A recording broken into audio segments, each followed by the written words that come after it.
saya Dewi Latul Aziza dari kelas 12 BDP 2. Di sini saya sebagai ketua kelompok 5. Halo teman-teman, perkenalkan nama saya Marcelina Safatalia dari kelas 12 BDP 2. Saya dari kelompok 5. Hai teman-teman, perkenalkan nama saya Ratrinisi dari kelas 12 BDP 2. Saya dari kelompok 5. Halo teman-teman, perkenalkan nama saya Titik Krisnawati dari kelas 12 BDP 2. Saya dari kelompok 5. Di sini saya akan membicarakan tentang pengertian website e-commerce. Website ini sering digunakan untuk keperluan bisnis pengganti toko offline. Definisi tentang e-commerce.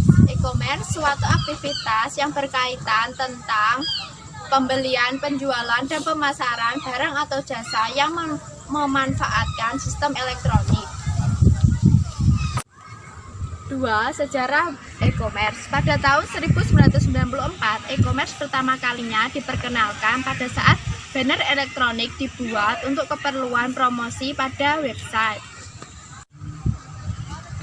Ketiga, jenis-jenis e-commerce. Yang pertama, B2B atau e-commerce business to business, yaitu bisnis sesama pelaku bisnis yang sudah saling mengenal satu sama lain dan mengerti proses yang akan dijalani.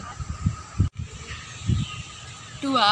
B2C atau e-commerce business to customer, yaitu bisnis yang dilakukan dengan konsumen. 3. C2C atau e-commerce customer to customer, yaitu bisnis yang dilakukan di antara konsumen dengan konsumen. 4. C2B atau e-commerce customer to business, yaitu jenis usaha yang dilakukan konsumen dengan produsen. 5. B2G atau business to government merupakan bisnis e-commerce yang memiliki versi model B2B yang digunakan pemerintah untuk perdagangan dan pertukaran informasi dari berbagai macam organisasi bisnis.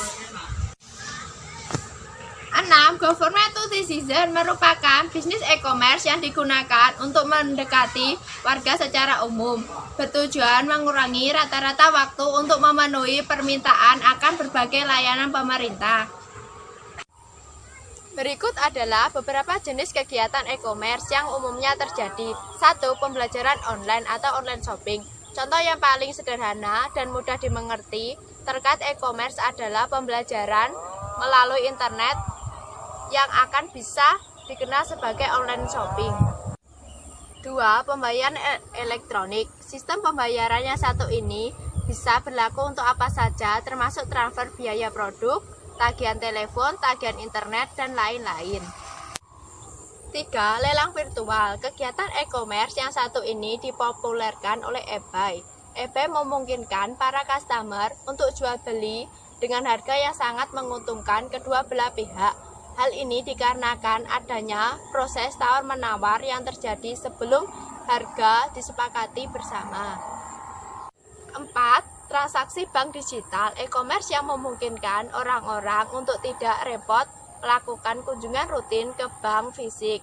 Jadi orang-orang dapat melakukan aktivitas yang dilakukan sehari-hari secara online. 5.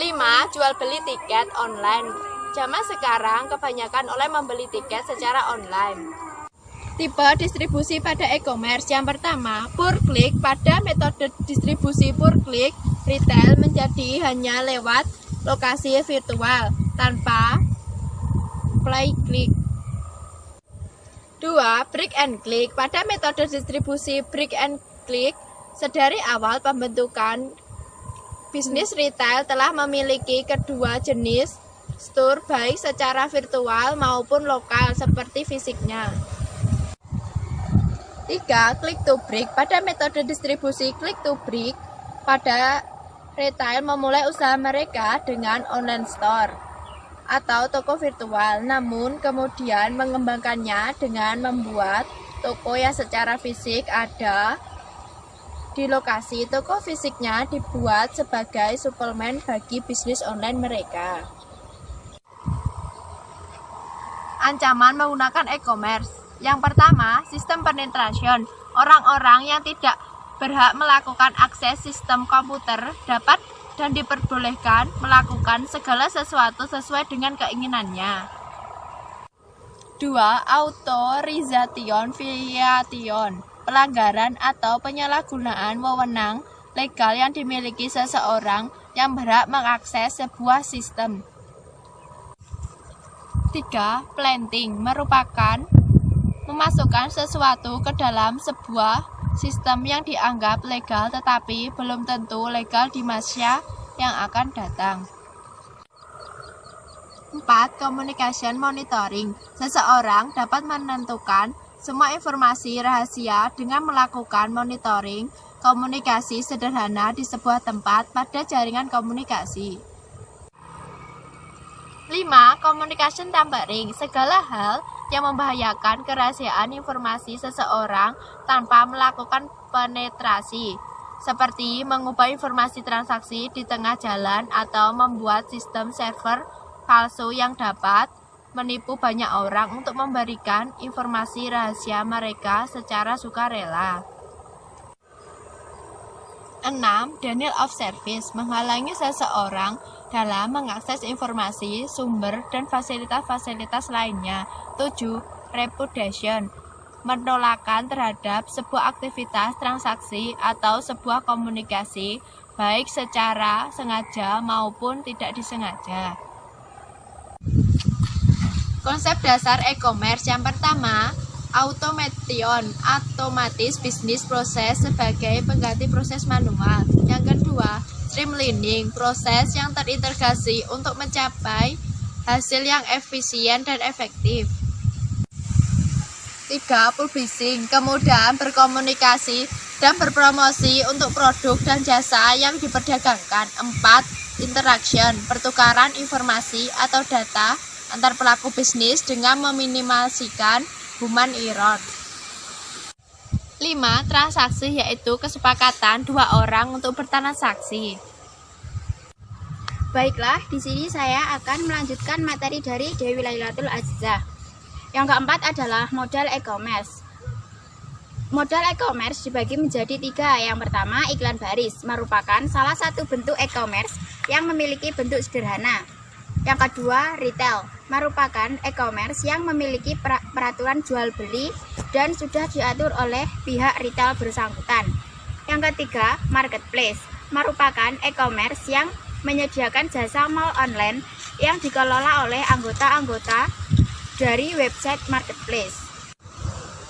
Yang kelima, komponen e-commerce dibagi menjadi 5. Yang pertama, produk. Semua jenis produk, mulai dari produk fisik atau produk digital, ada pada e-commerce. Contoh dari produk digital yaitu e-book, software. Contoh dari produk fisik yaitu buku, pakaian, dan lain-lain. Yang kedua, tempat menjual produk. Semua kegiatan e-commerce dilakukan melalui internet. Proses pembuatan website juga membutuhkan domain dan hosting. Yang ketiga, cara menerima pesanan. Menerima pesanan dapat melalui email, SMS, atau chatting. Yang keempat, metode pembayaran. Metode ini bisa dilakukan dengan ATM, kartu kredit, atau COD. Yang kelima, customer service. Layanan pelanggan merupakan komponen yang sangat penting, di antaranya sosial media, chatting, atau telepon. Yang keenam, manfaat e-commerce bagi pelaku bisnis. Yang pertama, memudahkan aktivitas jual beli. Yang kedua, menghemat biaya pemasaran. Yang ketiga, memudahkan aktivitas atau komunikasi antara konsumen dengan produsen. Yang keempat, memudahkan atau menjangkau target pasar yang luas. Yang kelima, memudahkan proses pembayaran. Berikut beberapa contoh dari praktek e-commerce. Yang pertama, menerima pembayaran kartu kredit untuk transaksi penjualan online. Yang kedua, menghasilkan pendapatan dari iklan online. Yang ketiga, pertukaran saham melalui broker online.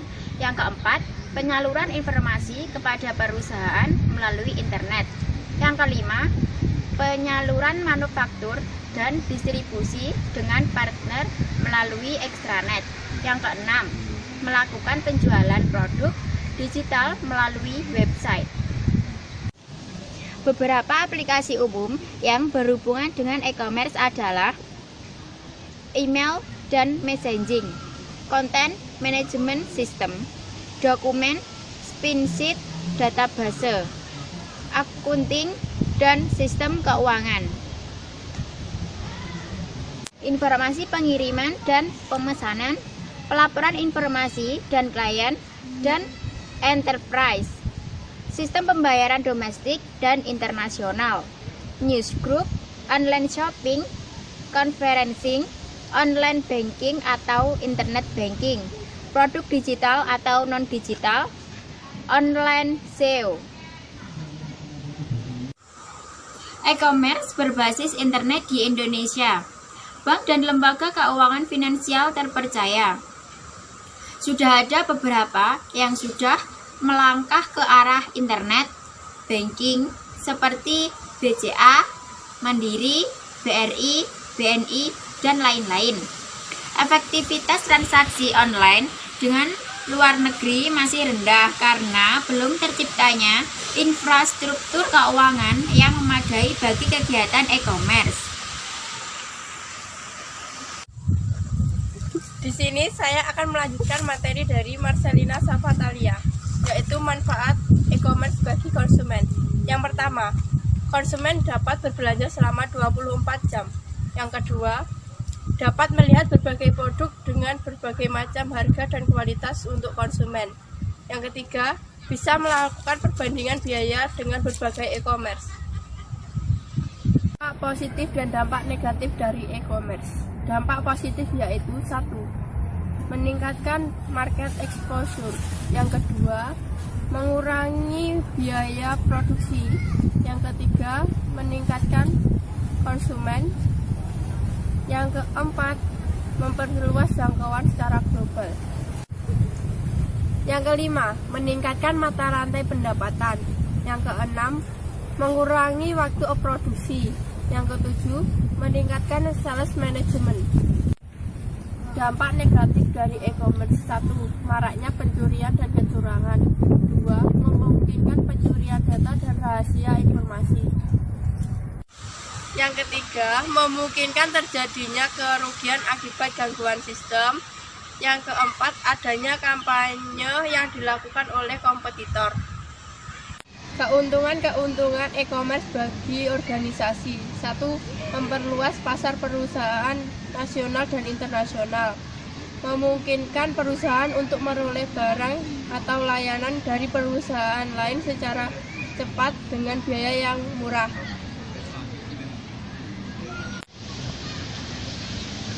Yang ketiga, mempersingkat atau mengurangi jalur distribusi. Barang jadi lebih murah dan keuntungan menjadi lebih tinggi. Yang keempat, mengurangi pembuatan, proses, penyaluran, penyimpanan, dan mendapatkan informasi dengan adanya proses digital. Yang kelima, dapat mengurangi inventory barang dengan memfasilitasi full-time supply chain management. Ini memungkinkan modifikasi produk dan mengurangi biaya inventory. Yang keenam, membantu bisnis kecil untuk bersaing dengan perusahaan-perusahaan besar. Beberapa faktor pendorong dari e-commerce. Yang pertama, adanya konvergensi teknologi. Yang kedua, kecepatan transisi internet. Yang ketiga, komoditas online. Jaminan keamanan transaksi e-commerce bagi konsumen. Yang pertama, mereka melakukan transaksi dengan perusahaan real bukan fiktif yang menawarkan barangnya sesuai dengan janji. Yang kedua, mereka akan menerima barang dan jasa sesuai dengan permintaan dan harga yang telah disepakati. Yang ketiga, mereka memiliki opsi untuk meminta perubahan e-commerce tidak menyebarkan informasi pribadi kepada pihak ketiga. Yang keempat, informasi pribadi tidak dapat dicuri secara teknologi. Saya akan melanjutkan materi dari Ratri, yaitu 8 cara membuat website e-commerce. Berikut cara membuat website e-commerce dengan WordPress. Yang pertama yaitu login ke member area. Saya memiliki domain dan hosting, bisa langsung login ke member area dan memiliki domain yang telah dibuat. Tahap selanjutnya yaitu mengatur settingan service dan memiliki domain serta hosting yang telah akan dipakai. Yang kedua yaitu masuk kepada cPanel. Selanjutnya Anda akan masuk pada menu member area dari penyedia hosting. Klik menu login pada cPanel. Yang password dan keperluan lainnya telah dikirim melalui email oleh penyedia hosting.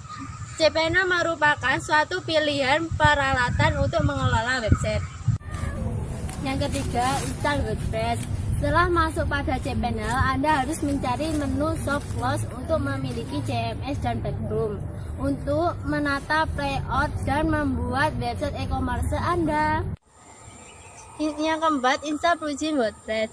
WordPress dapat juga berfungsi sebagai platform untuk mengelola website. Dikarenakan kemudahannya dan memiliki banyak plugin, langkah selanjutnya adalah pilihan perintah plugins. Setelah masuk menu plugin, pilihan perintah HTTP Now. Setelah itu, banyak bermunculan pilihan plugin yang disediakan WordPress dan setiap Anda gunakan untuk memudahkan website Anda. Kemudian carilah plugin WooCommerce dan install plugin WooCommerce. WooCommerce merupakan plugin yang berfungsi untuk membangun website e-commerce Anda. Yang kelima, registrasi keuangan WooCommerce. Ada beberapa hal yang harus Anda lengkapi seperti data diri, alamat, akun bank, jenis produk yang dijual, dan serta sistem pengiriman.